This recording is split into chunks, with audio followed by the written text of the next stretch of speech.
Here's a question that will change how you see world news. What if the chaos erupting across multiple continents isn't random at all? What do a missile in the Red Sea and rockets in Lebanon have in common? What if seemingly unrelated conflicts in Yemen, Lebanon, Iraq, and Syria are all pieces of the same strategic puzzle? Today, we're connecting dots that most analysts miss through four key pillars of evidence, revealing how one nation has mastered the art of global disruption with minimal direct deployment from its own territory. The answer will explain why your gas prices fluctuate, why certain shipping routes have become dangerous, and why nuclear tensions keep escalating. Our investigation begins with a single attack that reveals an entire hidden network. The mystery of the Red Sea attack. On December 15, 2023, a cargo ship carrying electronics from Asia to Europe suddenly exploded in flames as it passed through the Red Sea. The attack came without warning. A sophisticated anti-ship missile struck the vessel's hull with precision that suggested advanced targeting systems. Within hours, shipping companies began rerouting their vessels around the entire African continent, adding 2 weeks and millions in costs to global supply chains.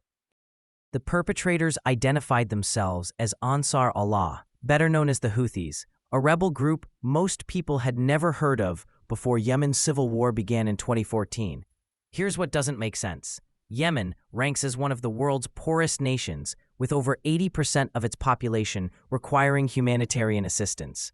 The country lacks modern military infrastructure, advanced weapons manufacturing, or sophisticated naval capabilities.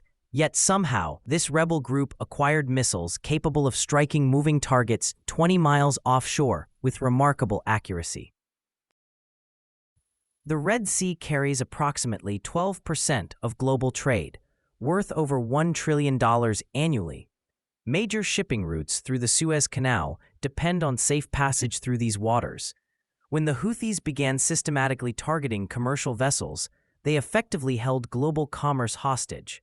The strikes triggered significant insurance hikes and forced major carriers to reroute ships, adding days and millions in extra costs to global trade. Intelligence links Houthi missile stockpiles back to Iranian factories that reverse engineer anti-ship missiles and provide training. These facilities produce modified versions of advanced anti-ship weapons, which somehow find their way into Houthi hands despite international sanctions and monitoring efforts. The weapons alone don't explain Houthi capabilities.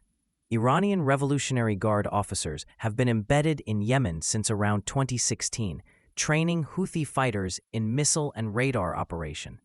These programs transform local fighters into operators capable of sophisticated maritime warfare.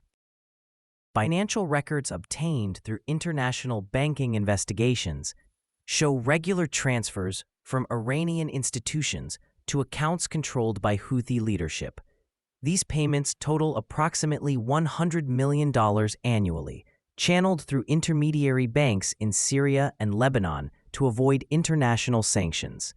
The money funds not just weapons purchases, but also salaries for Houthi commanders and operational expenses for maritime operations. Perhaps most revealing are intercepted communications between Tehran and Houthi operational commanders.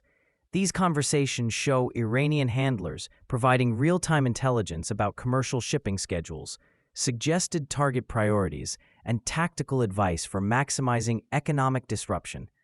The discussions treat Red Sea attacks as part of Iran's broader strategy to pressure Saudi Arabia and Western nations supporting the kingdom. This coordination serves Iran's larger regional objectives. By disrupting Red Sea shipping, Iran forces global attention on Yemen while demonstrating its ability to affect international commerce. The attacks create economic pressure on Saudi Arabia, which depends on stable regional shipping for its oil exports. They also showcase Iran's power projection capabilities to Western nations without direct confrontation. What appears as local Yemeni rebels disrupting shipping routes actually represents Iran's sophisticated remote warfare strategy.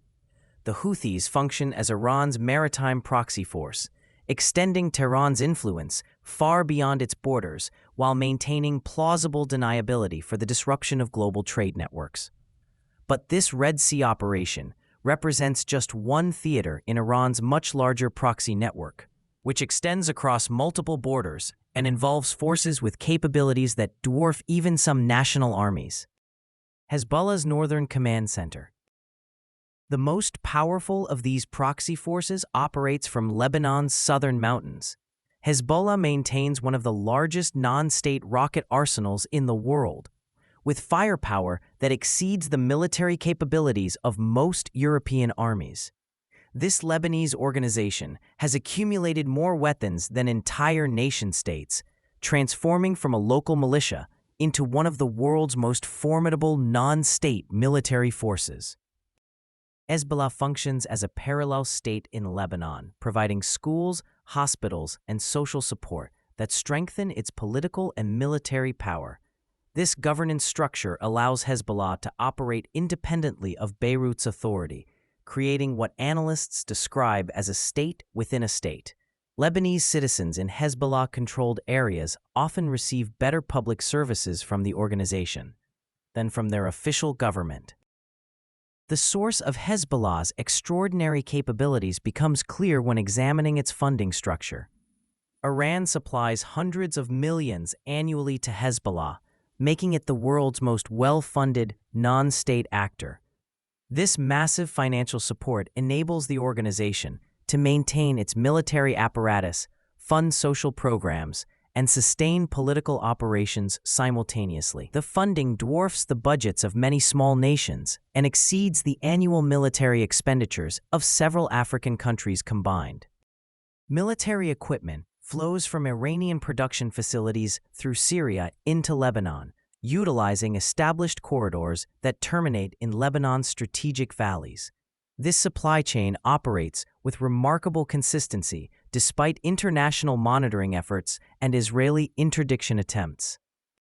Iran's strategic calculation behind supporting Hezbollah extends far beyond regional influence. Tehran deliberately positions Hezbollah as a deterrent mechanism against potential Israeli military action, targeting Iran's nuclear facilities. This proxy arrangement creates a credible retaliatory threat against Israel without requiring direct Iranian military involvement. Israeli policymakers must consider Hezbollah's massive rocket arsenal when evaluating any military options against Iran, effectively extending Iranian deterrence capabilities across the region. The transformation of Hezbollah from local militia to regional power projection tool represents decades of systematic Iranian investment. Iranian military advisors have provided advanced training in guerrilla warfare, missile operations, and urban combat techniques.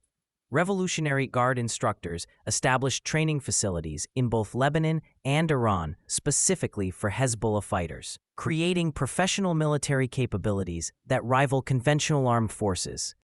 Iranian Revolutionary Guard advisors maintain permanent positions within Hezbollah's military command structure, ensuring operational coordination with Tehran's broader strategic objectives. These embedded advisors participate in tactical planning, weapons procurement decisions, and operational deployments. The relationship extends beyond simple financial support to include direct command and control elements that align Hezbollah's activities with Iranian regional strategy. Hezbollah's intervention in Syria's civil war demonstrates how Iran leverages its Lebanese proxy to serve broader regional interests rather than Lebanese national priorities. Thousands of Hezbollah fighters deployed to Syria beginning in 2013, not to protect Lebanese interests, but to preserve the Assad regime as Iran's crucial regional ally. Iran considers Hezbollah its most successful proxy experiment, using the Lebanese model as a template for similar operations across the Middle East. The organization's combination of military capability, political influence, and social service provision creates a comprehensive power structure that Iran seeks to replicate elsewhere. This template has proven particularly effective in countries where central government authority remains weak or contested. Iraq's shadow government.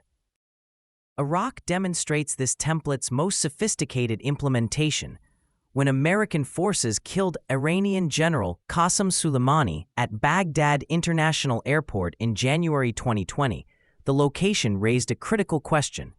Soleimani's presence in Baghdad in early 2020 underscored how Iranian commanders operate with influence inside Iraq's security forces. This assassination revealed something disturbing about Iraqi sovereignty, or rather, the lack of it. Iraq's Popular Mobilization Forces formalized as state-sanctioned groups following their formation to combat ISIS. These forces gained legitimacy through their role in liberating Iraqi territory from terrorist control. However, the PMF's official status masks a more complex reality that undermines Iraq's governmental authority. Certain PMF factions take direct orders from Tehran rather than Baghdad, creating a parallel military structure within Iraq's official security framework. These militias maintain stronger loyalty to Tehran than to the Iraqi government that officially employs them. They receive strategic direction, tactical guidance, and operational funding from Iranian Revolutionary Guard commanders who coordinate their activities across the region. Iran's influence network extends throughout Iraq's security apparatus through carefully placed militia commanders who hold official positions within government institutions. These Iranian-backed leaders control key military units, intelligence services, and border security operations. They report operational information to Iranian handlers while using their official positions to advance Tehran's strategic objectives rather than Iraqi national interests. This influence chain enables Iran to manipulate Iraqi political decisions and control substantial oil revenues. Iranian-backed militias pressure Iraqi politicians to support policies favorable to Tehran's regional agenda. They influence parliamentary votes, cabinet appointments, and economic agreements that benefit Iranian businesses and strategic interests. Control over oil infrastructure provides Iran access to revenues that fund continued proxy operations throughout the region. Iranian-backed militias have conducted numerous attacks on American bases throughout Iraq, serving Tehran's strategic goal of pressuring the United States to withdraw from the region. These rocket and drone strikes occur without authorization from Baghdad, demonstrating how Iran uses Iraqi territory to advance its confrontation with America. Iraqi sovereignty becomes meaningless when foreign-controlled forces operate with impunity against third-party targets on Iraqi soil. Iran-backed groups also benefit from lucrative smuggling operations at border crossings, further undermining Iraqi sovereignty. These groups manage the movement of goods, oil, and weapons across Iraq's borders with Syria and Iran, depriving the Iraqi government of customs revenues and border control authority. Iranian operatives actively manipulate Iraqi elections by providing campaign funding, organizing political activities, and intimidating opposition candidates. They use militia pressure to suppress dissent and ensure favorable electoral outcomes. This political interference shapes Iraq's democratic processes to serve Iranian interests rather than reflect genuine Iraqi voter preferences. Iran has effectively captured key Iraqi institutions without formal occupation or military annexation. Through this sophisticated proxy strategy, Tehran controls critical aspects of Iraqi governance while maintaining plausible deniability. Iraq's government exists, but Iranian-backed forces determine many of its most important decisions. Yet, Iran's most ambitious proxy experiment unfolds in a country where multiple conflicts converge. The Syrian laboratory. Syria's civil war began in 2011 as peaceful protests against Bashar al-Assad's authoritarian rule. Within 3 years, this domestic uprising had transformed into something entirely different, a testing ground where Iran coordinates proxy forces from multiple countries within a single conflict zone. What started as Syrians demanding political reform became Iran's most ambitious experiment in multinational proxy warfare. Iran treats Syria as its operational laboratory for managing diverse military forces across different nationalities, languages, and combat traditions. Iranian Revolutionary Guard commanders deployed an eclectic mix of regional Shia militias under unified IRGC command to support Assad. Each force brings distinct capabilities and tactical approaches, yet Iranian command structures successfully integrate these disparate elements into coherent military campaigns. This coordination reveals Iran's sophisticated command and control capabilities.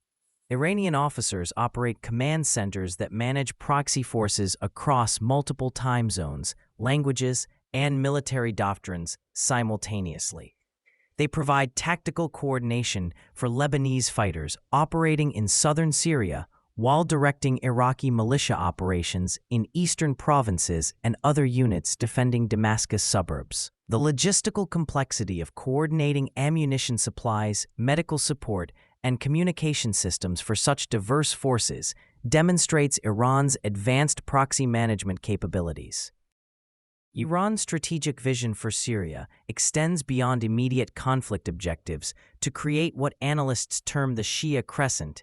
Iran's aim to connect Tehran to Mediterranean ports via Iraq and Syria. Syrian territory serves as the crucial western link in this corridor, providing Iran direct access to Lebanon's coast and proximity to Israeli borders. This geographic connection enables continuous weapons flows, personnel movement, and strategic coordination across Iran's regional proxy network. Permanent military infrastructure in Syria now anchors Iran's power projection westward. These installations include weapons production facilities, communication centers, and training facilities for proxy forces throughout the country. Iranian engineers supervise construction projects that create lasting military capabilities rather than temporary conflict support. Syrian territory now functions as Iran's forward operating base for regional power projection. Iranian forces use Syrian positions to threaten Israeli territory through rocket placements and advanced missile systems. The geographic proximity allows Iran to pressure Israel without launching attacks from Iranian soil, maintaining plausible deniability while extending deterrent capabilities. Syrian bases also provide staging areas for operations in Jordan and coordination with Palestinian militant groups.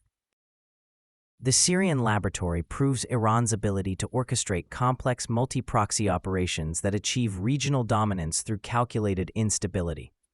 Iranian success in coordinating diverse proxy forces across Syrian battlefields provides the operational model for similar multinational proxy deployments in other regional conflicts.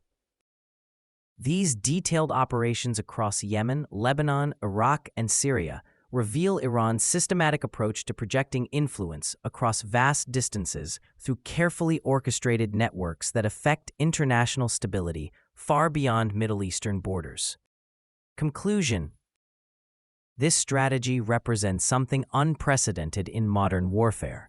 Iran has created the world's first remote-control military empire that projects power across 2,000 miles without traditional occupation.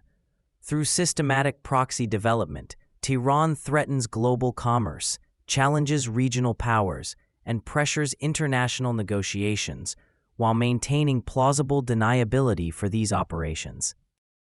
Understanding these proxy links is essential for grasping the forces shaping everything from oil prices to regional security. This network enables Iran to disrupt Red Sea shipping lanes, destabilize Iraqi governance, pressure Israeli borders, and coordinate multinational forces in Syria simultaneously. Each operation serves Iran's broader strategic objectives while appearing as local conflicts to casual observers. With this remote control network in place, what could be the next strategic move, and how can the world respond? If you found this analysis insightful, consider subscribing for more deep dives into global affairs.